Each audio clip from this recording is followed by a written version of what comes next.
all profit is value extraction, and that means that all profit is theft from you.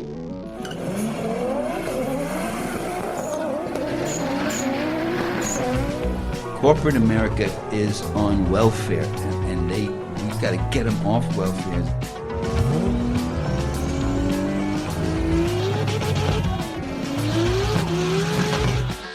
Last words on my lips. I am a revolutionary, and you're gonna have to keep on saying that. Hey everyone, welcome to Cars and Comrades, your communist car podcast.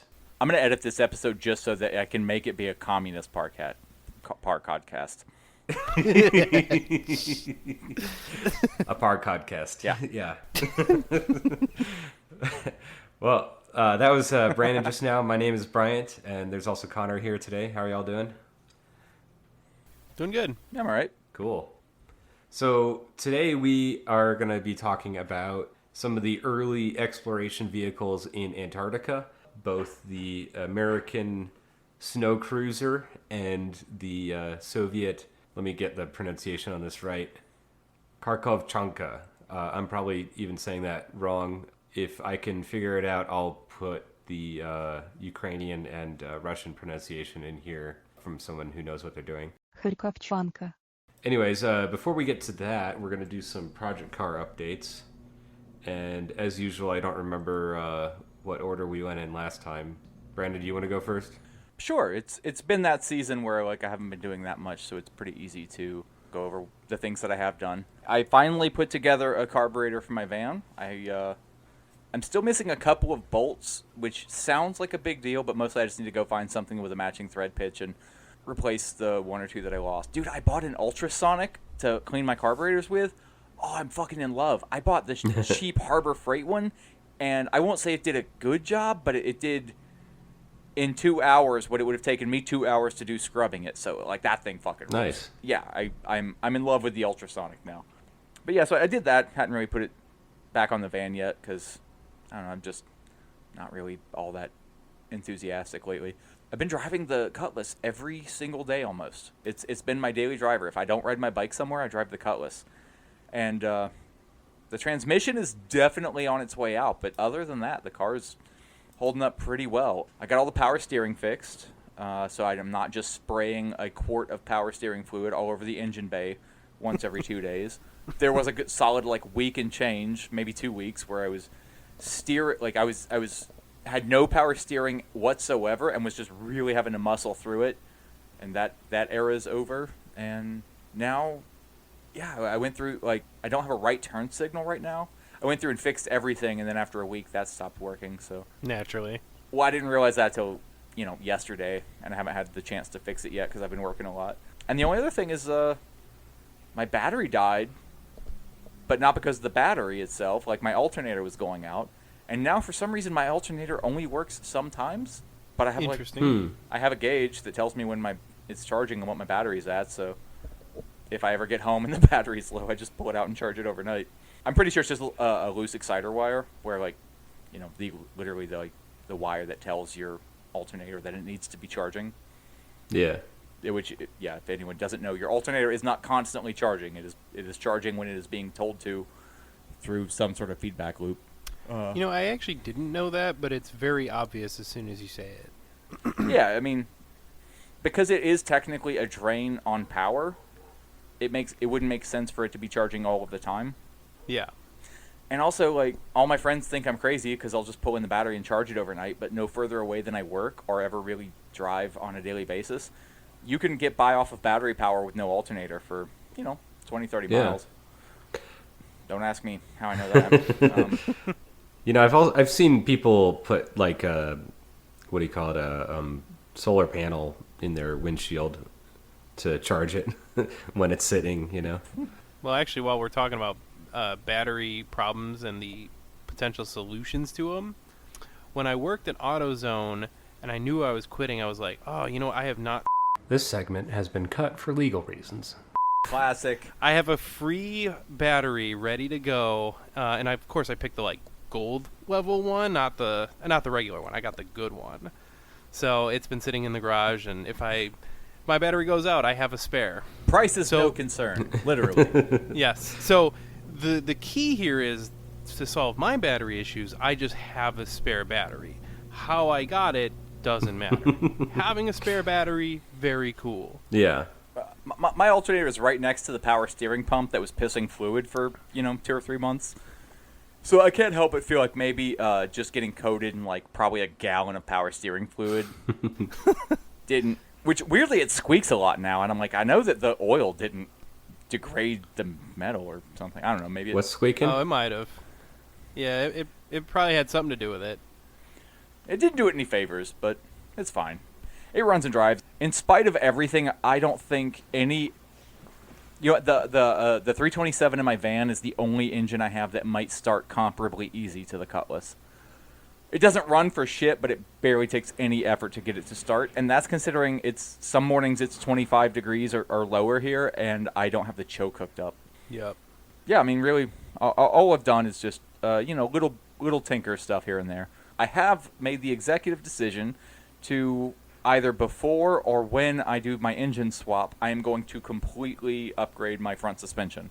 Tubular A-arms, coilovers, an upgraded sway bar, and that is just for now. Like, I'll do that first when I get around to doing the engine swap. Eventually, I'm going to make all of the comparable upgrades to rear suspension too. And I support your decisions there. This seems awesome. I feel like if you do all that, though, to me, I would think at least one track day, like an autocross event or something. I feel like you should do it. Even now, it's going to be tough with a bench seat, if you do that. But I think it'd be cool. Just saying. I'll race with a bench seat. Fuck it. Yeah, you can do it. Yeah, just like I think the bench seat is the cooler option and the way to go. But like, I get that it's not the racing choice. I'll just power through it. Shit. Like, the car's not going to be so fast that it's throwing me out of my seat. Like, even once I got the big block in it, it's all going to be low end torque. I might. Oh, it's not the engine power. It's not the engine power that's going to throw you around. It's turning that wheel real quick is what's going to throw you around. I'm just saying it's not going to be like an exceptionally fast car, but I mean it will have three. If I ever get around to doing heads, it'll easily be a 400 or 500 horsepower motor. Okay. Oh, that's nothing. Oh, that's weak. Oh man, jeez. It would still qualify as a torque motor, dude. Yeah. Like with new heads and the cam I have in it, you're looking at over 600 pound-feet of torque. Damn. I think you should autocross that car, especially when coilovers and upgraded suspension. Oof, I would love to see it. Yeah, I was doing some reading and found out that your old school knowledge is that you shouldn't even like. There's a certain level of performance upgrades that you can go with, but you shouldn't put like bigger tires or bigger wheels and softer tires and all of that drag racing shit on this car until you have done certain frame modifications because it's so inclined to ripping the frame apart. Yeah. I mean, dude, this car's a 67. Back then, like, I mean, not that 400 horsepower is nothing now, but, these cars were making 400, maybe 500 horsepower. And that's usually, like, what brake horsepower, where it's not including any accessories or transmission, like, and just not more than that, dude. Somebody might, like, a performance shop might get the car afterwards and make it, like, 600 horsepower, and that was back then the equivalent of now you slap a couple of turbos on an LS and you've got a 1500 horsepower motor. So these cars were not built to really handle a whole lot more than that. So yeah, I'm probably going to do like some suspension stuff and do my drivetrain and then chill out for a little while I save money. And do you already have subframe connectors on that, or do you need them even? This is a full frame car. It is, okay. Yeah, but it's the frame's not boxed in. It's like still like the channel, like a so are there like or whatever. Are there like frame rigidity upgrades you can add? Yeah, there's cross members and like plates that you add to increase rigidity, and you do that before you start making like the big horsepower numbers. But basically, like you can make 500 or 600 horsepower, but if you increase the suspension and wheels and tires and everything to the point where you're going to hook up hard off the line, that's when you're going to start breaking stuff. That's what I'm thinking. So I'm like, it might not hurt to do some of that stuff. Yeah, and I'll get around to doing that. Like, there's a real part of me that if I ever get around, like, to the point where I have, like, the free time and motivation to build a custom frame for the car, because... I mean, that seems like next level shit. Jeez, that's way more than... Well, yes and no, man. Like, when it's a solid rear axle... there's like front suspension, like steering and like suspension geometry that I don't understand well enough that I think I could make an honest improvement on it. But if you're talking about just the actual frame that the body of the car mounts to and the rear suspension mounts to, I understand all of that stuff. Like, if it involves going in a straight line, I understand it pretty well, which sounds simple, but I'm talking about, like, ladder bars versus four-link and so on and so on. It's really, like, the maneuvering, the, high-speed handling stuff that I don't understand as well. So that being said, if I have the old frame and can mimic it and improve it where it needs to be and stiffen it where it needs to be and box it in, I do think I could make a frame from scratch. I would just have to use a front suspension kit to finish it off. But it also sounds like a lot of work. What's the trade-off between making something from scratch and reinforcing the frame as it is and boxing it in and all that? I don't know how hard it's going to be to weld everything together with the body on the frame. Oh, yeah. And in my head, if I'm having to pull the body off the frame, might as well build something new. Okay. And would you need some kind of a jig to make the frame from, or? Yes, but a jig for like a frame like this is not as I understand it, is not as crazy as it sounds. Okay. I've seen people take a good concrete floor that was level and basically make a jig with chalk. Okay. Because if everything is square and your measurements are true, if your car frame is 1/8 of an inch out of level across corners, that's not the end of it. And it'll probably be better than what GM did back in the 70s or whatever. Oh, God. I don't know about GM, but I know Mopar was bad. Yeah. I have heard that, like, in the 80s, Ford was building the Fox body Mustangs. They were, like, up to an inch off, like, the wheelbase on either side. I didn't know that. That's my best friend, who is a Mopar guy, described it by saying that at all of the Dodge and Plymouth factories, every day was either a Monday or Friday. So, I don't know. Like, I've still barely done anything to the car, but I've just been enjoying driving it so much lately. I don't really know what I'm going to do next, but I'm kind of, like, reinvigorated with the car. Nice. And it's I want to start doing some more of the upholstery again. I kind of stopped fucking around with that a while back, but that's an easy thing to do at my house. Once I get some stuff moved around and I have my sewing machine in a place where I can more easily access it, then, I can do my door panels, my roof liner, and it'll all be pretty much together at that point. Recover my seats, maybe. That's a big project that I'm excited for, but nervous about. This quickly turned into a future car update, so right? Not anything I've actually... No, that counts. Yeah. That counts. Well, I talk about shit that, like, I'm planning on doing this all the time. So. I've got all kinds of plans. Well, just forgot to mention, I realized that one of the springs in the front is sunk pretty badly. If I take a hard right turn and the car is kind of facing downhill, something is scraping inside my suspension. Not bad, just enough that you can hear it. And I was like, well, if I'm doing the engine, like, the big block's not going to weigh a ton more because of the way Oldsmobile did their big and small blocks. This is still going to weigh more, and I might as well fix the suspension. And if I'm going to fix it, I might as well upgrade it. And if I'm going to upgrade it, I might as well, be weird about it. That car's still front drum brakes. Oh, okay. So doing all this stuff, I can throw disc spindles on it too, which I have. Oh, hell yeah. That's a big upgrade there. Yeah, I think everyone can relate. Anyone listening knows how that process goes. If I'm going to fix this, I might as well, blah, blah, blah. So... Well, dude, it seems crazy, but then, like, okay, let's look at it real objectively, and then I'll call my car update for the week done. The stuff that I've been pricing out, and that's new A-arms, coilovers, sway bar, all the bushings, all the hardware, pretty much everything that you need. I already have the disc spindles, so I'll have to get, maybe rotors, calipers, stuff like that. So let's more than I even think it is. We'll say $2,000, and I have new front brakes, new front suspension. That would cover everything I need to get the engine and transmission in the car. All of that, yeah, we'll say $2,000. Yeah, I'm fucking jealous. Dude, I have so many friends who come to me with bills, and they're like, the shop said that I need all of this stuff, and it's, it's $1,500, it's $2,000, it's $3,000. And I look at it, and I'm like, well, yeah, I mean, between parts and labor, yes, that is what that costs. Like, they're not ripping you off necessarily. It's just your car needs a lot of work. When you eliminate paying for labor out of that. Like, dude, I'm paying less than some of my friends are paying for, like, basic maintenance on a 5-year-old car to do performance upgrades to my car that I'm really excited about and want to keep and, like, have be sick and fun to drive. Yeah. And run from the cops from, because, as I mentioned before, I had to do that the other day. You mentioned that off recording. We should mention. I'm being mysterious. Yeah. No, like when you do the illegal shit and you're like, oh, I'm glad no cops are around to see that. And then you see that there was a cop around to see that. And you're like, well, I'm glad they're facing in the other direction. And then you see them pull a U-turn. And so you're like, well, their lights aren't on. And that means I'm leaving. Yeah.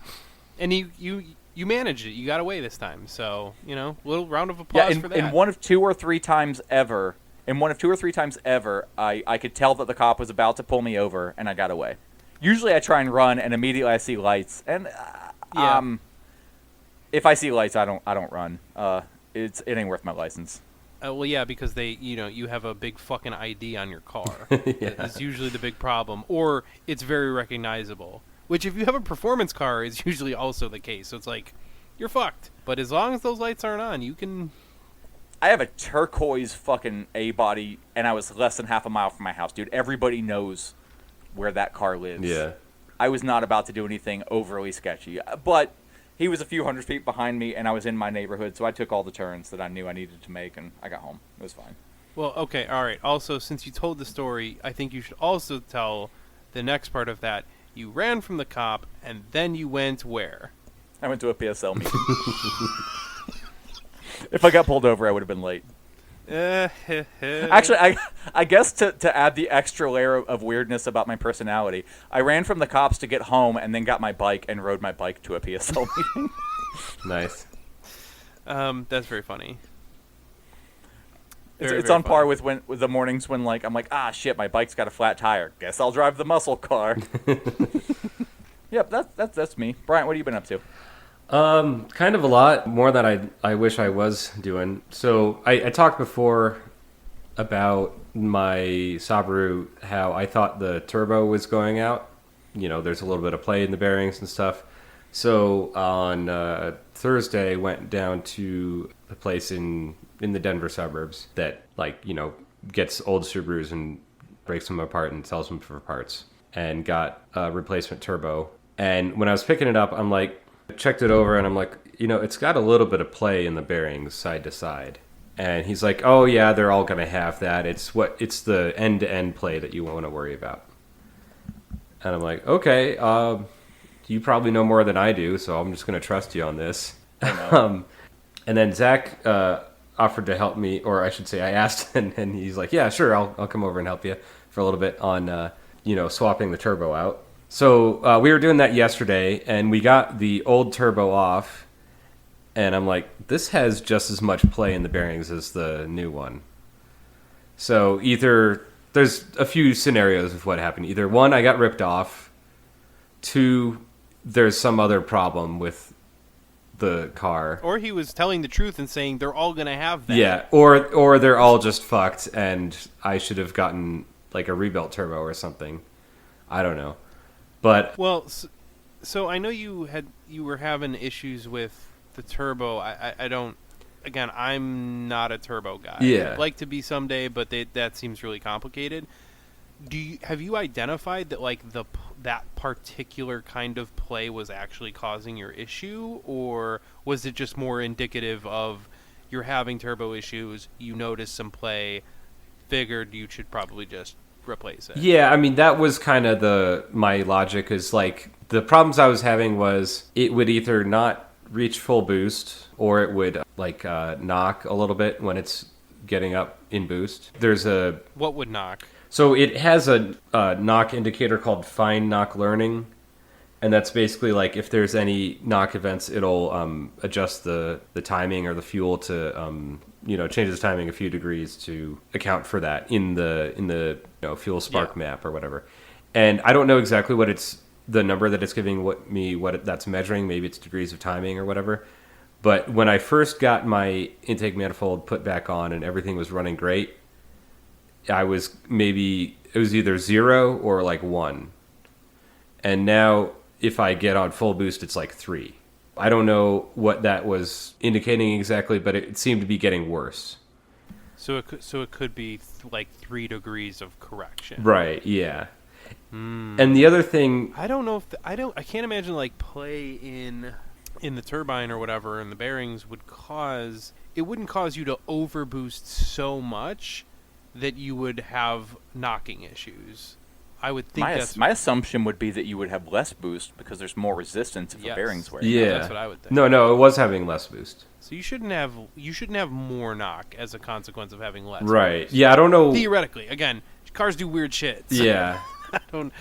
But to me that seems like kind of not what I would expect. Whereas, so maybe that's not what it means. Maybe that sensor is some other shit. I don't know. The other thing I was getting was more turbo noise. And so I thought, that's it's rubbing on the bearings, so it's making more spooly noises. Yeah. The other theory I have is, so like when we took the downpipe off the back of the turbo, all the bolts holding it on were pretty loose. Like not, more than finger tight, but not torqued down 100%.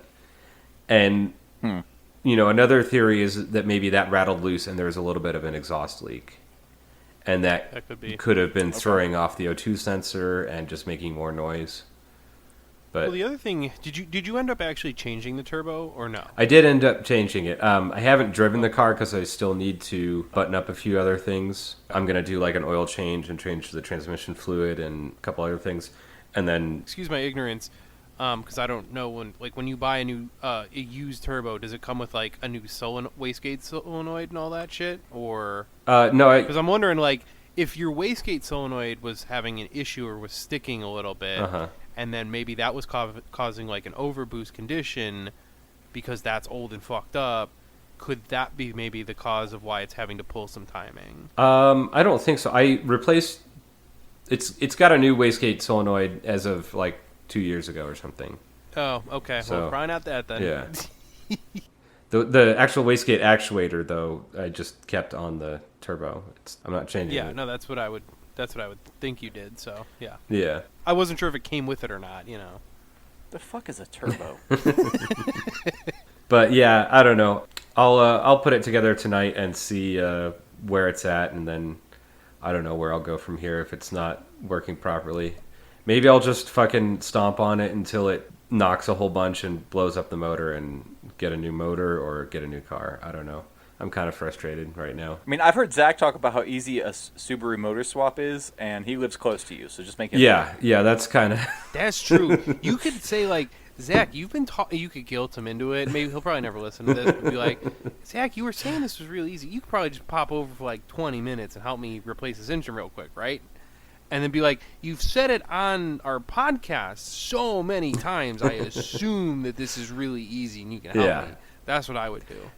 If I had a friend like that, that's what I would do. Well, and I can get I can get a lightly used engine from Japan for like, I don't know, $1,500 or something like that.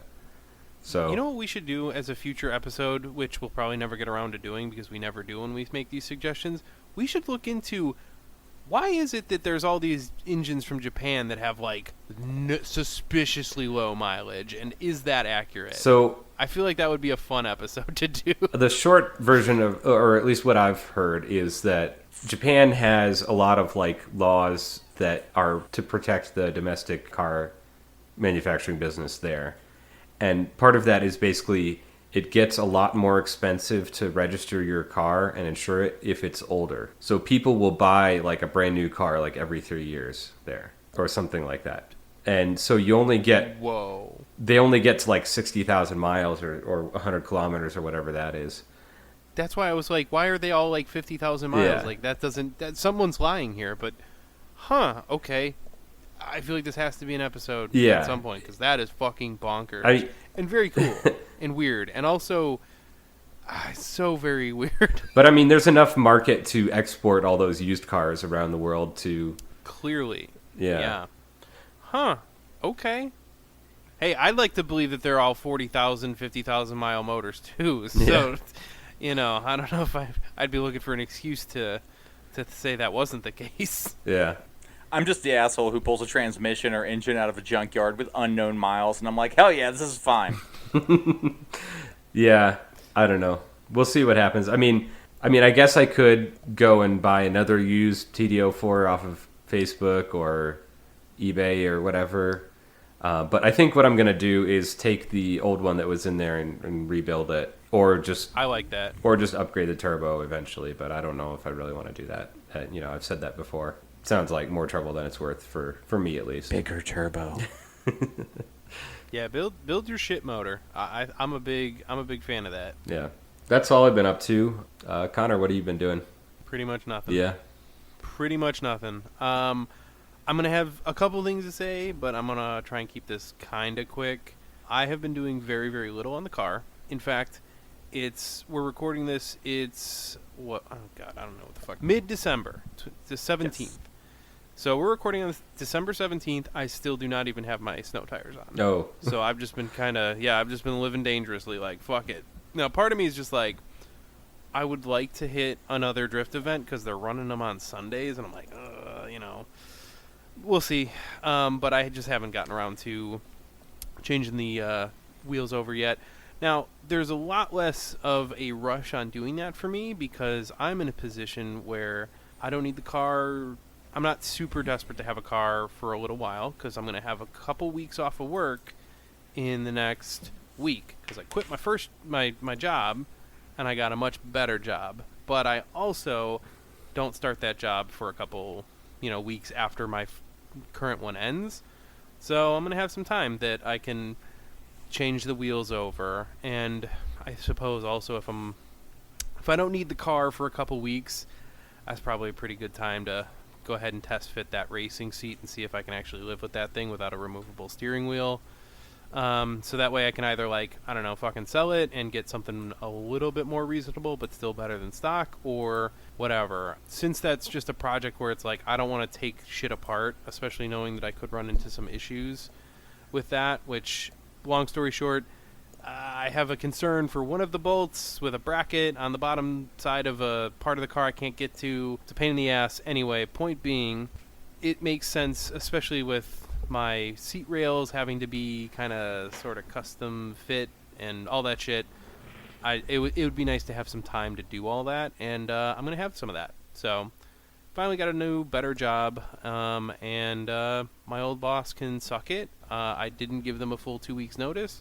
And that's part of the reason that I have more time to enjoy to myself. So if you're a listener and you're always giving your 2 weeks notice, just saying, if you give a week notice or a week and a half and say, they want me to start, sorry, nothing I can do, you can get some more time for yourself, which is nice every once in a while. But like I said, last time I gave a 2 week notice, and then my boss pissed me off and I quit early anyway. But anyway, so point being, I'm going to have some time to switch over the wheels, and I'm probably not going to get too crazy, but I'm going to go ahead and fuck around with that, that racing seat and see if I can get that working and if that's going to be manageable or not. And so outside of that, I don't really have too many plans. I haven't really been working on the car because I haven't needed to, and I'm going to be real. That's nice. I don't like working on my car. I do it, and I like doing upgrades. I don't like doing work myself because I'm a baby, and I don't like it. It's not fun for me. I, get mad constantly. I'm always frustrated. So anyway, it's been nice not having to do much. I will probably do some basic maintenance plus this shit while I'm having some free time. So that's pretty much all it for the Z. And I still haven't made any phone calls for dealing with my other piece of shit car, the Camaro. I said I was going to do it. I said, by the next time I record, I'm definitely going to have done this. And I didn't do it. I procrastinated and also kept forgetting every single day to do the thing that I was supposed to do. So, part of that was because I was looking for a new job and doing interviews and all that shit. It takes a lot out of you. But also it's just because that's who I am as a person. I forget stuff constantly. Every single day I forget to do the same goddamn task. And then some days I just didn't want to do the task, even when I remembered. And I was like, I remembered, but it's 2:30, and that's kind of late, actually. I'm pretty sure they close at 5, and to be calling them at 2:30 just seems like a thing that I don't want to do. So I've had that a few times too. So anyway, point being, that's where I'm at right now. I haven't done too much work. there's really not much to say besides I've got to put winter tires on eventually because, I mean, it's been a warm winter so far, and no real snow. So thanks global warming, I can hold off on my winter tires for a little bit. But that and the racing seat, and that's pretty much all I got going. Global warming means that now I just get to run radial TAs all year round, which is what I've always done, but it's going to get safer and safer every year. Yeah, I thought this was going to be, well, again, it's not all exclusively bad stuff. Sometimes there's some perks, and not having to run your winter tires as much is great, or being safer on the roads is great. Wait, perks like perk 30s? Yeah. Anyway, that's all I got, So, not too much from my end. I've been busy, and, I'll get around to doing some stuff while I'm not working, which I will probably actually not get very much done, if I'm being honest. I will probably just chill out, play video games, and watch TV, mostly. Yeah. So we'll see how far I actually get in reality. I don't know how anyone gets anything done when the sun goes down at like 5 o'clock. Oh, I know. Yeah. Yeah, I feel, if the sun goes down at 5 o'clock for you, I kind of envy you. Here, it's by 4 p.m. It's gone. Oh, yeah. No, I 4 or 5 doesn't really fucking matter. I get out of work and it's dark, so. Yeah. Yeah. Yeah, If I go in early and leave at 4, I might I might be able to drive home at dusk, but like I'm not getting anything done. Yeah. I'm kind of at vampire hours. Like I see the sun when I go to work, but that's about it. We have a lot of space at work. I've been really tempted to be like, "Hey, boss, can I like swap my engine here?" Yeah, that's a dangerous proposition.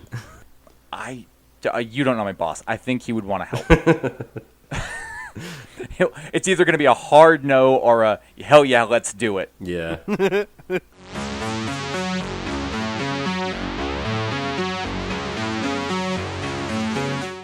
All right. We're going to be talking about Antarctica and the various vehicles that were used to explore the continent.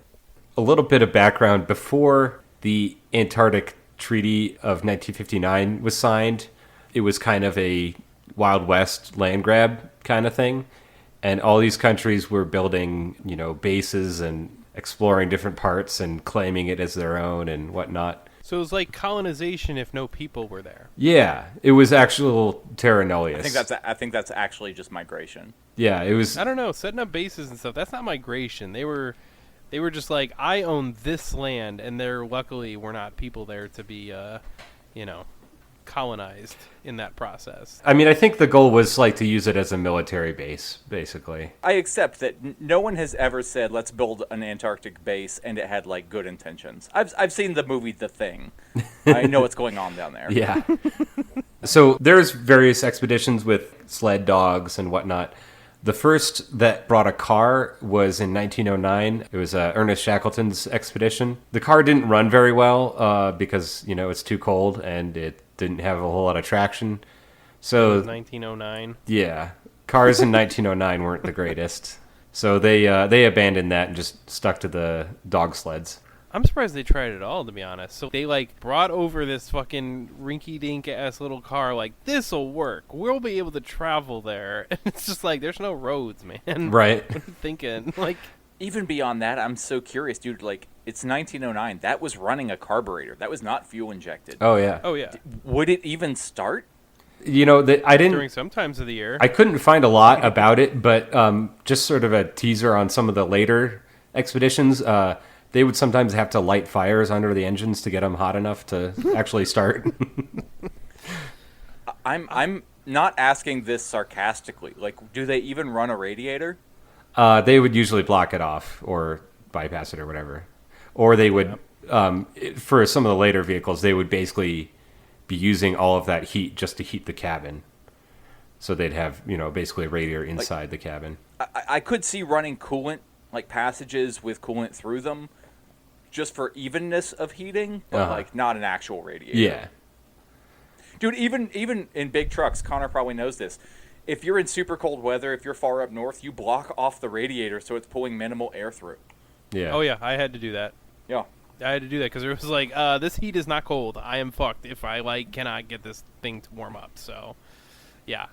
There's more of a problem with diesels than anything else, I think. Yeah. But, you know, I'm actually curious if you found this in your notes. Did they, like, make, like, a real effort to, like, make this car work? Or were they just, like, they got it there and it was like, oh, fuck, this is not going to work? Or did they, like, try every possible thing to make this thing work? I think it was more of between a publicity stunt and like an experiment to see, you know, can we get this thing to work?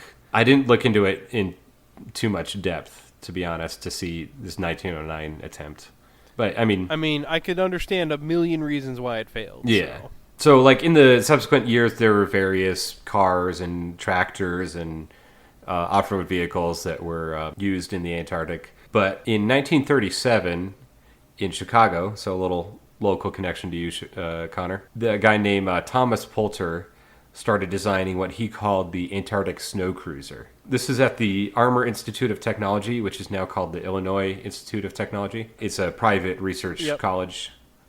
Yeah, it's a college that I considered going to. Oh, okay. At some point. And he was designing this for the 1939, I think, Byrd expedition. I forget. I think it was Richard Byrd. This was a joint venture between the U.S. Departments of State, War, Navy, and the Interior. Ooh, that's probably evil stuff then. Yeah. And the Armour Institute put up $150,000 to build this off-road machine that Thomas Poulter designed. So that's around $3.3 million in today's money. Wait, so hold on. So somebody was like, they already designed it, and then they're like, we'll give a bunch of money to anyone who can build the shit that we already designed? Well, he was working with this institute. He was at this college, and he had designed this machine. And then this expedition was announced, and he's like, oh, you can all use my design, and got funding for it. Okay. So it was kind of like a private-public partnership kind of thing between Gotcha. the college and the government to fund this. Okay. But that meant he only had around 11 weeks to actually build it and get it to the ship to send it out to Antarctica. No problem. Notably not enough. Yeah. This was also during the summertime was when it was going to be finished and shipped down there, so they didn't have a chance to test it in the snow. But Could be an issue. I don't see how that's relevant to an Arctic vehicle. yeah. So his concept was he wanted to make sort of an all-in-one contained vehicle / Habitat. living situation. Yeah.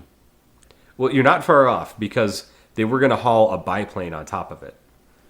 So they didn't have helicopters so much in 1937, but they did have biplanes.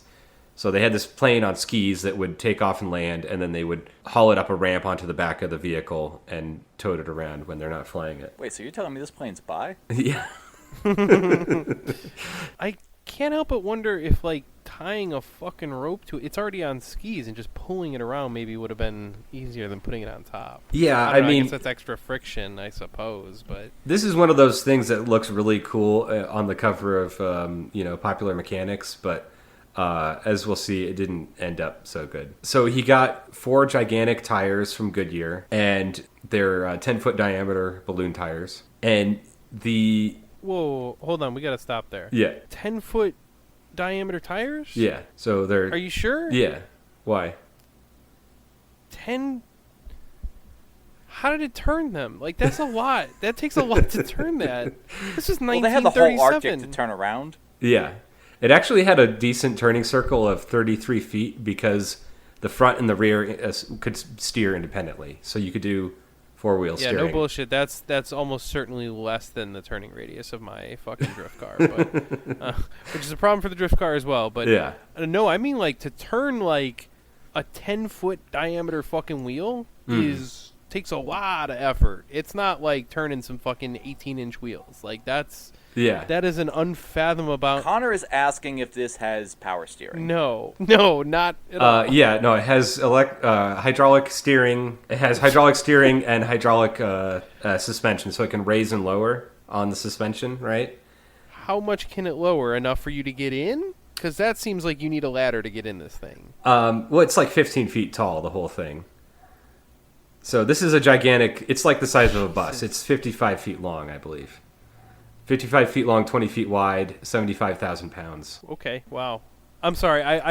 I'm stupid. I was like thinking that this was like, oh, this is the little car we're talking about with like just bigger tires, and I'm like, no, we're talking about a totally different vehicle. Yeah, My no, bad. this is like I'm stupid. this is like a camper bus kind of thing, and the idea was that they would all live inside of it as they drive to the South Pole, and so it had bunk beds and a stove and a toilet and everything on the inside. It says it had a machine shop. Yeah, and I think that was just like a drill press and like a workbench, but it had a machine shop. Yeah, so the tires had no tread on them, and some sources will say that this is because they were worried about snow and ice sticking to the tires and getting crusted on there, and some other sources just say that's what they could get at the time from Goodyear, and that's what was available. And That sounds like they found what they could get and then came up with a justification for why it would work. I think you're right. Yes. Yeah. And then each wheel had its own electric motor, and it was sort of a hybrid electric with 2 Cummins diesel engines powering the generators. So kind of like how modern locomotives work. And it had a combined 300 horsepower. Yeah, but in 2 diesel motors from like back then making 300 horsepower, that's like 14,000 pounds of torque. Oh, yeah. Well, and I mean, whatever that is with electric motors, too. I don't know what kind of torque they were making. Oh, right.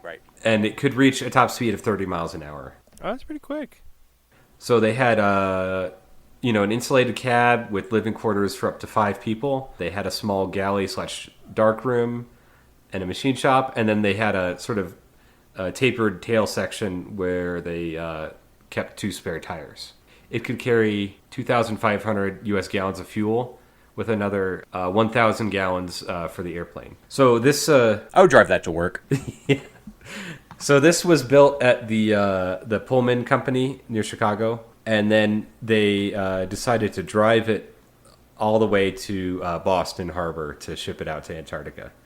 So it went like around 1,000 miles overland. And along the way in Ohio, it fell off a bridge and got stuck in a small creek, which was not a good sign. No, it was not. How is it a bad sign? It's not meant for driving over creeks. Yeah, exactly. So it arrived in Antarctica on January 12th, 1940. And while they were unloading it, it broke the wooden ramp that they had there on the side of the ship. That seems like a bad sign. Yeah. They also tested it on sand dunes in Indiana before they shipped it out, and it did okay with that. But sand is not the same as snow. How so? I mean, sand is difficult. Yeah. Just in generally a kind of different way. But Yeah. yes. So in actual snow and ice, they were lacking traction. They even put like chains on the tires. That didn't really help that much. They also took the 2 spare tires out the back and put it on the front wheels like dually tires, kind of, to get a little bit more traction. That also didn't really work. And then they did figure out that they got better traction going in reverse for whatever reason. So they would just drive it around in reverse the whole time. But this, I think they could only go like maybe 12 miles an hour at most. And, this wasn't very practical. They didn't get very far with it. The farthest trip they went was 92 miles, which, I think it's like 3,000 miles from the coast to the South Pole. So they were a little short of that. Okay, but they drove it from Chicago to Boston and then took it to Antarctica and drove it another 100 miles. That is literally more than I've driven my car so far. Yeah. So I'm not going to dismiss this thing completely. Like, valiant effort, whoever did this. To be honest, it actually seems like on everything about it was just fine. It's just that they had tires that had no fucking tread on them. Yeah. That seems like entirely the issue, and I almost wonder. I'm like, well, could Goodyear have made like 8-foot diameter tires with tread? Because I feel like that would have worked a lot better. Just Yeah. I don't know if they had to be 10 feet. That is a pretty tall order. So easy to criticize when you're not the one doing it. I mean, that's true. I'm also legitimately not going to be overly critical of a thing that they had 11 weeks to build. Yeah. So, basically, at this point, they abandoned using it as a vehicle, and they just parked it and used it as a cabin to live in. which it works pretty well for that. And It's the escalator of vehicles. It can't break. It just becomes a different thing. Yeah. So they did some cosmic ray measurements, ice core sampling, seismographic experiments. But then in 1941, the expedition was recalled. All the funding was cut because World War II. And it was left in the Antarctic on the ice shelf with a big bamboo pole sticking up the top of it so that it could find it again when it got buried by the snow. Which... Well, that was smart. I would not have been smart enough to do that. So I can certainly give credit there. I would have not done that. Yeah. Well, so there was other expeditions that arrived in 1946 and 1958, and they were able to find it. They were able to dig it out, and I don't know if they used it for anything, but at least they found it. Then it was lost again and buried under the snow, and probably what happened was the glacier that it was on went out to sea, turned into icebergs, and it fell down into the ocean. No, it's floating somewhere in the ocean on 10-foot balloon tires. Yeah. Probably easy to miss with the garbage patch the size of France. So Right. Well, and there was I think it was in 1963, U.S. Navy ship was down there and saw an iceberg with basically the iceberg had broken off the ice shelf, and on the cliff on the edge of the iceberg, there was half of a cabin buried in the snow that they think was from this expedition. So it was probably on that iceberg in 1963. If not then, it's probably in the ocean by now. So to contrast, we're going to fast forward a little bit and look at the Soviet Union's efforts. I'm really hoping they were better, but I'm not sure that that's where this story is going. Oh, no, they were. The first Soviet base was established in 1956, and this was gearing up for the International Geophysical Year of 1957. And this was sort of an international... The what? The geophysical... What the fuck is they talking about? What is this? So this was an international effort to learn about geophysics in Antarctica, more specifically. And there was all these different countries going to Antarctica to work together. And part of what came out of this was the Treaty of 1959, where they were saying no military bases are allowed. It's only scientific. Awesome. Yeah. Very cool. Okay, cool. But the Soviets had some catching up to do. They first arrived with modified tractors and tanks and other military transports that they, worked. They got traction in the snow. They were able to drive around, but it was... Now, is it true that they eliminated all the emperor penguins in favor of more egalitarian penguins? Yeah. Lined them up all in the basement and shot them. Yeah, I too was trying to think of a Romanov's joke, and I just couldn't get there. The basement. Listeners, just do the joke in your head. You got it. Yeah.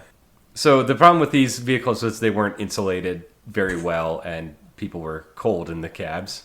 What was the assumption, that they were Russian, so they were used to it? These are the people who should know how to make it warm.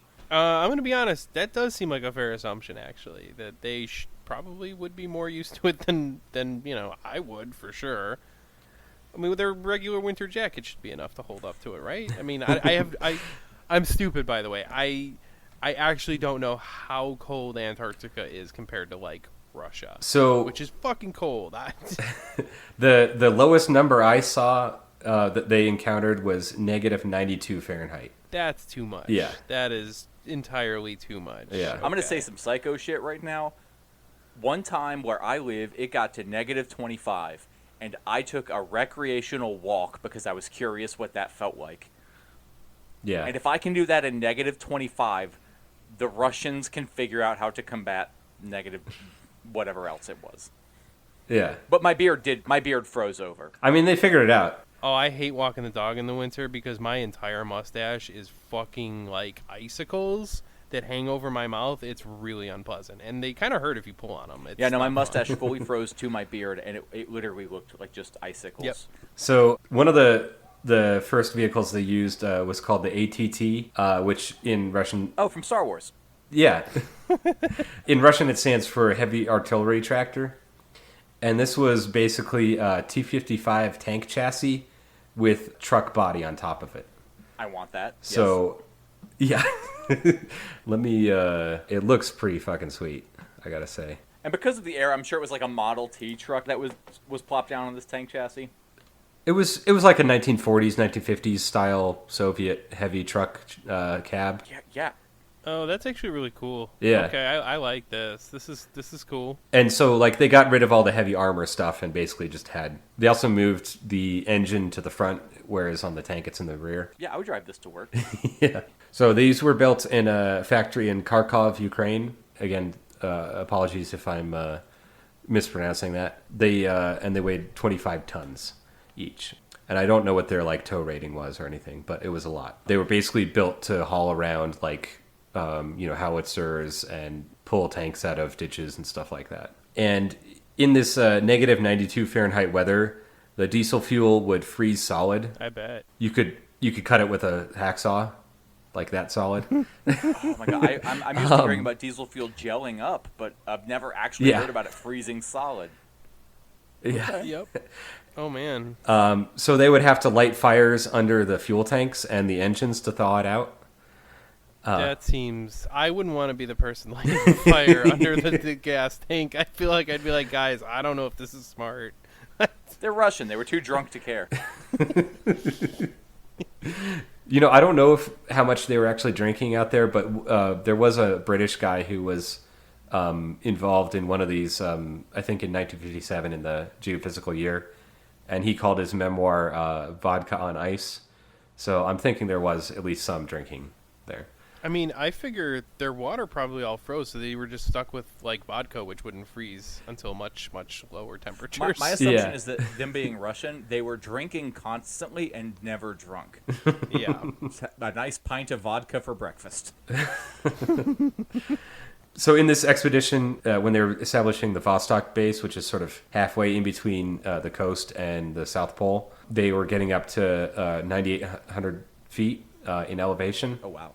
And the engines were struggling a little bit because of the, no air. thin air. Yeah. Wait, what was that elevation you said? 9,800 feet. Yeah, that'll make it hard. And so this was, I think that was on the second expedition that they were doing that. And so the third expedition, they also, they upgraded these ATTs with wider tracks. I think they got up to 40 inches wide. And then they fitted turbocharged diesel engines for the higher altitude. Hell yeah, all right. This feels like a meme where it's like you just show a tank with 40-inch wide treads and dudes will just be like, hell yeah. So for the fourth expedition, they tapped the Kharkov Transportation Engineering Plant to build the chassis and the Kharkov Aviation Plant to make lightweight insulated bodies out of aluminum. Kharkiv, or sometimes as Kharkiv. And they gave them 3 months, so similar time frame to the American snow cruiser. The ATT chassis was lengthened by about 30 feet, and then they had the 40-inch wide treads on there. Now they had a twin-turbo V12 diesel engine that made 900 horsepower. Fuck yeah. And they also upgraded to a 5-speed manual transmission. This is sounding like my dream 900 vehicle horsepower, here. 5-speed trains. But, like, they're exploring the Arctic with it. That's hell yeah. Yeah. And I might have misspoke. It's they lengthened it up to 30 feet long. It wasn't 30 feet longer than before. Oh yes, that is much clearer. Oh, 'cause I okay. was just like, hell, that's quite the... Yeah, it seems excessive. Yeah. So the body had 2 layers of aluminum with 8 layers of nylon insulation in between. Fucking smart. And then the engine was accessible from inside the cab. So you could just like pull off basically a doghouse like on a van and access the engine. Speaking to my heart right now. Yeah, this is starting to look pretty good. I'm starting to feel like this is trending towards success at this point. Well, it probably would have gone smoother, but somebody got rid of all of the insulation to smuggle blue jeans. And the idea also with the engine sort of almost in the cab was to get a little bit more heat in the cab. Oh, that makes sense, actually. Yeah. Yeah. And these were a little heavier. They were 35 tons instead of 25. But again, they had the upgraded engine. They were officially called the 404S, but in slang, they were called the Kharkovchanka, which means a woman from Kharkov. Wait, so in Russian, chanka, like chunky means woman? Chank. I'm not sure if I'm pronouncing that right. I'm hearing chunky, and I'm moving to Russia. It might be Ukrainian. I'm not sure on the... Not moving to Ukraine. Yeah, well, especially because Kharkov is like one of the places that they were fighting over recently. Oh. So I'm guessing this was meant pejoratively. No, I think it was affectionate. Gotcha. No, I think this is Yeah, it kind of sounds like a Our Lady Ukraine thing. Yeah. Almost like Kharkovchanka, like, yeah. Oh, okay. I could see the reverence in that name. Okay, fair enough. So they had sleeping accommodations for up to 8 people if you wanted to like sleep on top of the engine, that is. In the Arctic, that sounds like the place to sleep. Yeah. It had a little plastic dome on the top so you could poke your head up and look at the stars for navigation because... 60s hot rod shit, I love that. Yeah. Because remember, this is before GPS. There's no like radio navigation in Antarctica. You just get out what's it called, a sextant or whatever, and look at the stars, basically. I was going to jokingly ask if that was how they navigated. Yeah, for real. That makes sense, though. Shit. Yeah, and also you're pretty close to the magnetic South Pole, so I don't know how well a compass works down there. These are all things I've never considered. That's so cool. Yeah. The front windshield had double-pane windows with heating elements in between to melt the ice. And then it also had interior walls that were insulated so that the middle room was the bedroom, so you could, keep the 2 outside rooms colder. And it was 323 square feet, so larger than some Soviet apartments, but a little bit cramped for 8 people. It had a top speed of 35 miles an hour, but would cruise more at like 20. They said it could climb a 30-degree slope, which... I wonder if that's 30%. It might have been a typo in the source that I had. And it could tow 60 tons and had a 20-ton winch on the front. Well, so you mean like a 30% grade or whatever instead of a 30-degree Yeah, slope? I'm not sure which it is. I mean, to me, either one is very impressive. Yeah, pick the worst of those two, and that's still nothing to scoff at. Yeah. Fuel capacity was 660 gallons. Which gave it a range of 930 miles. Not great fuel economy. Not gonna give him an A for that. So they built the first 3 in only 3 months and shipped them out to Antarctica. Wait, they built 3? Oh, they built several of Yeah. these. Okay, wow. God damn, central planning apparently for the win here. And the first shakedown trip was 3,100 miles from the coast to the geographic South Pole. God Yeah. damn. Wait, so okay. what is the fucking time around. difference between the balloon tire vehicle and the chunky lady of Ukraine? The balloon tire vehicle was in 1939, 1940, I think ended in 1941. And then this Kharkovchanka was in, I think... Our Lady of Chunk, yes. Was 1959, and I think... Okay. So this wasn't purely Soviet ingenuity. Like, we had 2 decades of engineering evolution here. Yeah. And they also, they took some lessons from the snow cruiser as far as, like, how to insulate and outfit the cabin. But they're like, yeah, we're not fucking around with this dumb balloon tire bullshit. We're going to put tank treads on this. Rightfully so. Let's see. So on their way to the South Pole, it was through totally uncharted territory for most of it. They hadn't even had airplanes fly over this land, so they had no idea what to expect. Here's an excerpt from a book by A.G. Drocklin, who was the leader of the trip. His book is called Antarctica. Simple enough. And I'm gonna talk in freedom units rather than metric here. By 540 miles into the trip, 160 track pins were broken. And so those are the pins that hold the segments of the track together. I wonder why those were breaking. So one, it was cold and they were getting brittle. And then also I think they just underestimated how much stress they would be in, like towing these big sleds through the snow. Or at the very least, underestimated the amount of stress they would be under, given how brittle it was going to be in those temperatures. Exactly. The main engine worked well, but there was poor oil cooling. So I don't know how you have poor oil cooling when it's negative 92 out, but they managed to do that. I can only speculate that, one, this engine ran at 475 degrees in normal weather, or, and this is the serious option, when you have an engine that is largely insulated by the cabin on multiple sides, there's not going to be a lot of airflow. Yeah. And I'm speaking from firsthand experience. Like, my early vans are sort of a similar design. It's really hard to get airflow through them because of the way the engine sits. And so, yeah, I've overheated in the cold before. I overheated a motor to the point where it blew up when it was in the high teens. Yeah. Bad airflow really does a world of hurt, even in the cold. Yeah. So he was saying the oil temperature was like 200 Fahrenheit over the norm of what it should be. I mean, diesels have pretty high oil temperatures to begin with, don't they? Yeah. Yeah. I think you're right. I don't know that. I'm genuinely asking. I'm not a diesel guy. I don't know either. So with it parked and the heaters turned off, the temperature of the living compartment decreased from 95 Fahrenheit down to 10 degrees Fahrenheit by morning.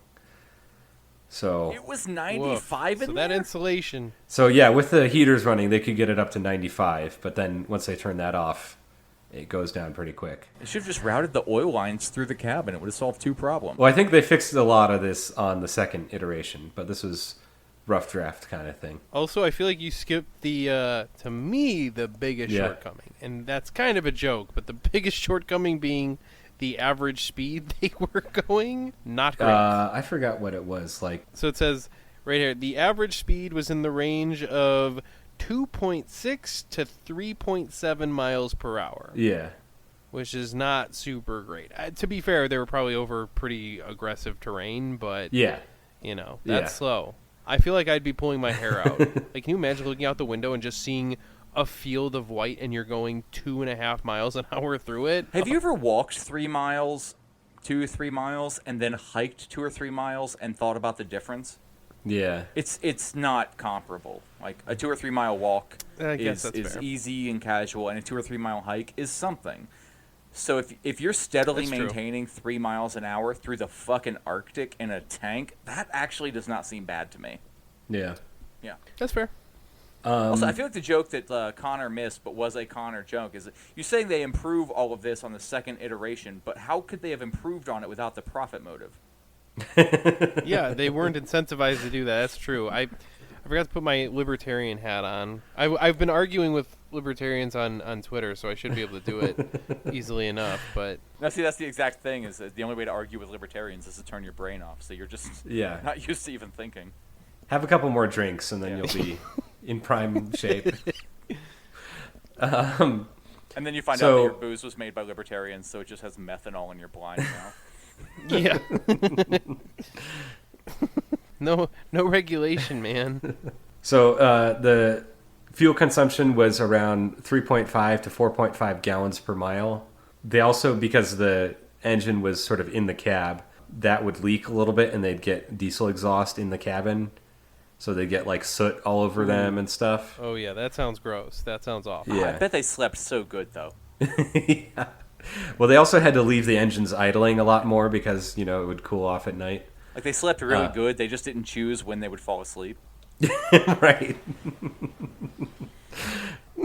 They were also, because of the pins breaking on the tracks, they cut down the track extensions from 40 inches to 30 inches to, maybe not have as much traction, not put as much stress on the tracks. And it was basically the extensions were just angle iron welded to the treads, so they just got out a torch and cut those off.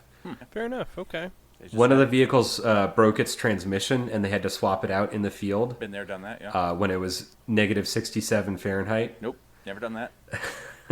And it took them 5 days to do that, but at least they had a spare transmission. I'm intensely curious about that, but fucking good on them that they blew their transmission in the Arctic, and they're like, "Nah, we got this." Yeah. So I guess I guess at this point, I can't help but feel like part of what's going on here is, I guess it would be really hard to support a breakdown, right? Like, there's no one who can come to help them. So, pretty much. So I assume they probably had at least 1 or 2 spare engines and transmissions, as well as other parts to fix whatever, because otherwise, I mean, maybe they could get a plane to come rescue them if they really needed it. Yeah. But well, I mean, they had I don't 3 know. of the Kharkovchankas, and they had, I think, another 3 ATTs along in this expedition. So basically, if any of the vehicles broke down permanently, they'd just all pile into the other ones and be a little cramped or a little more cold, but, you know, they could have gotten there. Gotcha. I would simply call Summit for a rebuild kit. So they did eventually make it to the South Pole, where the Americans had a base called Edmondson Scott, and they hung out with the Americans for a few days. They did a couple laps around the South Pole, so they went around the world. And then Nice. after 3 days with the Soviet flag flying there, they packed up and left, and the return journey took 89 days back to the coast. How much was the initial trip? I'm not sure. Like, were they taking it easy, or was that them, like, keeping steady pace? I mean, I imagine they went a little quicker on the return just because they're going downhill and they know the path. But I don't know. I don't have that in front of me. I mean, how many thousands of miles is that? And they're maintaining an average speed of around 3 miles an hour. That Yeah. makes sense, yeah. And dude, I imagine the Arctic is a place where even if you go back the path that you came, that doesn't make it quicker or safer. Yeah. Yeah, I mean, and who knows if they could find their path again, you know, with the snow blowing around and everything. Yeah. I guess I could read this book by the expedition leader if I really wanted to know more. I wonder how awkward it was for the Soviets to hang out with the Americans there. I mean, I suppose they're probably not like military Right. people per se, so maybe they were probably all pretty cool. It says that they got along, but I don't know. My guess would be it would be like, yeah, you put a bunch of scientists who, like, they're like, yeah, I'm American, and the thing that I actually care about is geology. And then you get the Russian guy who's like, well, I'm Russian, but geology fucking rules. And then they bro down for 3 days. And, you know, Right. Yeah, that seems cool. You know, the things like that do have a tendency to take precedence over your shitty nationality. Yeah, to transcend stupid politics and economics and all that. I mean, at the end of the day, we are all people. So I mean, I don't know for sure, but I think Russians and Americans are still in the International Space Station together right now. Yeah, true. yeah, they are. And I As would far as I know. put money on the same thing. They're in space together. They're not worried about, like, their petty differences. Yeah. They just bond over being ruled by oligarchs. So let's see. In 1974, they started working on an updated design. They returned to the sort of truck cab design for the front with just a big insulated box for the living quarters in the back. And, you know, this is to get rid of the fumes in the cabin. Also make it easier to get to the engine by just lifting up the hood rather than going in from the inside, which, I don't know, maybe Brandon, you can speak to this, like how much easier is it to work on a pickup truck versus like a van with a cab over design? Really depends on the design, but, like, there are times when it's a world easier. Okay, like, imagine that your engine busts and you got to figure out why, but you're inside the cab, so you just lift the lid and you're tinkering around on the motor. You're still in the cab, you're reasonably warm, you're sheltered from the elements, it's kind of nice, but also you can't reach any bolts on the side of the motor with any tool you own. Yeah. So it's a real mixed bag. Yeah.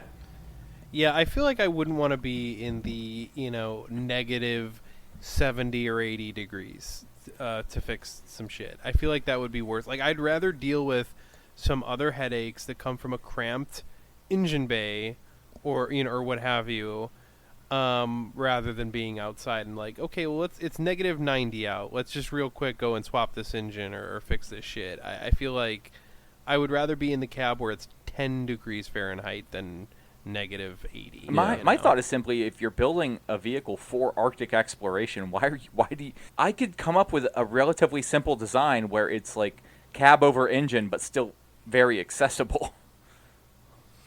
But that being said, cab over engine makes engine changes, or, like, I imagine a transmission swap, very difficult because getting everything away from it. I would say engine work is easier when you have like a proper like truck design, and it's more comfortable in a lot of van designs. Yeah, that makes sense. When my Ford breaks down, I don't get out of the driver's seat to pull the plugs and see what's going on. Well, it's a diesel, so you didn't. On these, they didn't have any plugs. Well, no, I just like Right. just as like a half joking example, Yeah, yeah. like if I had to swap the engine in my van, it's a fucking headache because it comes out through the cab. But when it just breaks down, I don't even have to fucking stand up to fix it. Yeah. That's true. Besides all those changes that I mentioned, they also had better insulation in the living quarters. One of the innovations they had was no through bolts, so like no bolts going all the way through all layers of insulation. They would have one on the inside and one on the outside, not touching each other, so that there's no clever. path for the heat to go out through the bolts. Huh.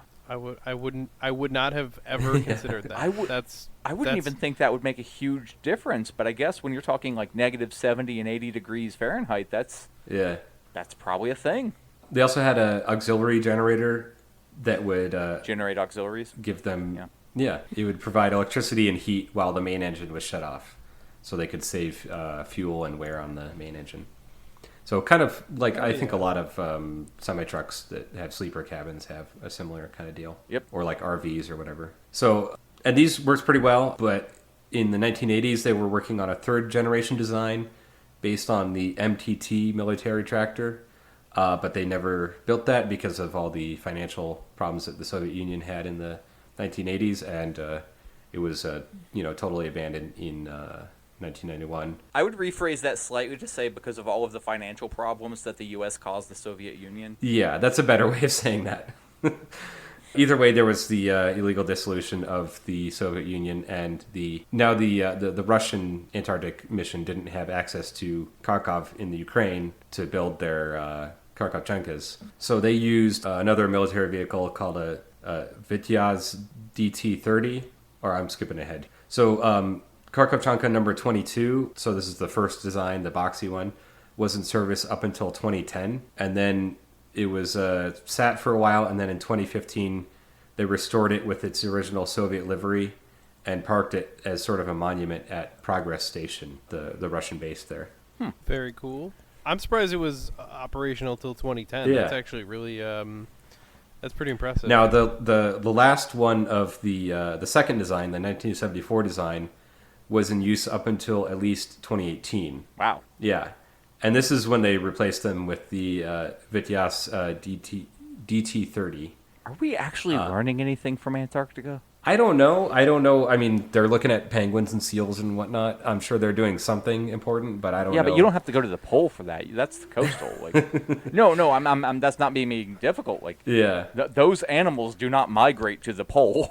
I mean, they did mention something about like cosmic rays, like what with being at the pole with the magnetic field and whatnot, you can observe. the magnetic field, I believe, is very different at the I had a pole. friend that I nicknamed Cosmic Ray. Plus, I mean, He hated it. I'm sure you can get some interesting ice cores from there too that would tell you a lot of geologic history as well as climate history. That would probably be pretty What does relevant ice Yeah. core today. sound like? Is that similar to metalcore or? A little bit less aggressive. And then now the Russians use a German-built vehicle called a Piston Bully 300, which is kind of like How the mighty have fallen. it's kind of like a snowcat-looking tractor thing, like what you use for grooming slopes on a ski resort or whatever. But that is the end of my notes on the Kharkovchanka. I don't know, what did we learn here? Insulation is your friend in cold weather. A thing I'm curious about is like how much do you know about any other Arctic expeditionary like vehicles? Like how like we're obviously focusing on the Soviet ones. How did they really honestly fare against their contemporaries? Yeah, I don't know. I know the Americans used like. I don't know what the Americans used at this time. I kind of went a little narrow focus on this one, so I didn't look at the other designs. That's fine. I was just curious. I mean, there's a lot here just about the Yeah. Soviet designs anyway. I mean, it's just like I can understand, which who knows? It's always weird when you compare the U.S. to the Soviet Union, right? Like there's a lot of caveats there, right? Like sometimes you're like, well, who valued what more, right? Yeah, okay, so maybe the Americans put together something better, but it's like, well, were they trying to outpace the Soviet Union and they just had a bigger economy that could afford those resources? Maybe. Is it a success of central planning?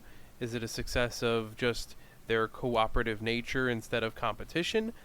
You know, all these factors, with any kind of comparison between the Soviet Union and the United States or any other capitalist countries, it's always like, and I found this just in general, as kind of as a, you know, blanket statement, these comparisons are always fraught with a lot of caveats and issues. Like, you compare East Germany to West Germany, and they go, oh, look how much better West Germany was. And it's like, well, yeah, it had the entire Western world pumping foreign money into it. Like, that's, which and they, you know, and of course your opponents might say, oh, well, the Soviet Union did the same to East Germany, and that's not really quite also true. Like, what is your metric for success? Is it healthcare or is it access to blue jeans? Yeah, exactly. And so, like, I feel like we're always on the defensive of, like, oh, like, and we hear this especially, like, on social media as a communist car podcast. We hear, oh, communists were bad at making cars. And it's like, well, okay, were they, or did they have different goals? In some respects, yeah, they were not good cars. They were not high horsepower, this and that, but, like, in terms of practical vehicles that were cheap, easy to maintain, they were a success. They didn't make enough of them, I think, right? But, like, wait, you're saying they didn't make a whole lot of them? Yes, a whole lot of them. Yeah, so it's like, you make these comparisons and you always have to think, like, okay, but what is going on here? The world is complex. Like, who pumped what money into where? You know, what are all the material conditions involved in this comparison? And unfortunately, I find it pretty rare that any comparison can just stand on its own. Yeah. And I would imagine this is really very similar. It's really hard to make an earnest comparison of the U.S. and the Soviet Union because, you know, if you're anti-Soviet Union, then you're probably to a degree pro-America, and so you're coming from that bias. And a lot of us who are arguing on behalf of a lot of Soviet stuff are coming from a pretty explicitly pro-Soviet stance. Yeah, I'm going to look for the successes, right? And I'm going to downplay the failures. The same way any, you know, capitalist supporter is going to do. I'm sorry, what do you mean failures? Yeah, there you go. Temporary setbacks. Yeah, I don't know. That's an interesting question and probably above my pay grade, but, like, I was just listening. You're getting paid for this? Wait a second. We have some questions now. Figuratively. I guess above the pay grade of 0. Yeah. It's above my knowledge, I guess. But, like, I was listening to a podcast, Actually Existing Socialism, recently, which I'll recommend. Like, they were talking more recently about the episode I was listening to was about comparing the Soviet Union and China and, like, how each of them succeeded at different things. Like, Soviet Union was focused more on, like, heavy industry. China was, like, a mostly agrarian nation that then turned to, like, consumer manufacturing, light manufacturing. So, like, different approaches politically, economically, and all that, and, you know, how that ended. I've listened to 1 or 2 episodes from them, and I liked what I've heard so far, so, you know. Yeah. Assuming they don't have some terrible take I don't know about, you know, shout out to already existing socialism. Yeah, for sure. I hate when you have to think where it's like, oh yeah, this like, these people seem really cool or whatever, and then it's like, well, then there's some, like, really awful take where you're like, how did you get this one so fucking wrong? I don't get it. What? Unless it's especially egregious, I come at it from a stance of, you know what, you get 2 or 3. I've had some pretty bad stances over the years that I've come around on, and there are a lot of things that I will now stand by that other people feel like are bad positions. If you're coming out pro-Israel, we're not going to be cool, but if you just, like, you know, have a different opinion of Bukharin than I do, then you know what? That's fine. Agreed. Cool. Well, any other thoughts before we wrap it up here, guys? Yeah, just pro-Soviet Union stuff. Yeah. Yeah. Cool engineering and vehicles and shit, and I'm just glad that my car doesn't have to start up in negative 90 degree Fahrenheit weather. That seems like a very big plus. I'm happy that my car's been starting when it's 20 out and I don't have the choke hooked up. That's actually impressive. Yeah. Cool. I guess follow us on social media, and we'll be back with some more leftist car content sometime in the future, whenever we get around to recording and editing another episode. Hell yeah. All right. Yeah. Thanks for listening. Bye. Bye.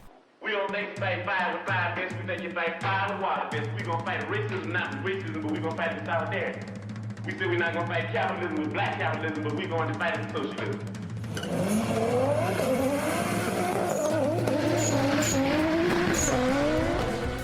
Amazingly, or not so amazingly, Cuba's crime rate is one of the lowest in the entire hemispheres. Oddly enough, it seems that when people have their basic human needs met, they're less likely to commit crimes. My calculations are correct. When this baby hits 88 miles per hour, you're gonna see some serious shit. The free market mythology, it argues that the most ruthless, selfish, opportunistic, greedy, calculating plunderers, applying the most heartless measures in cold-blooded pursuit of corporate interest and wealth accumulation, will produce the best results for all of us. Through something called the invisible hand. What are you smiling about? Dude, I almost had you.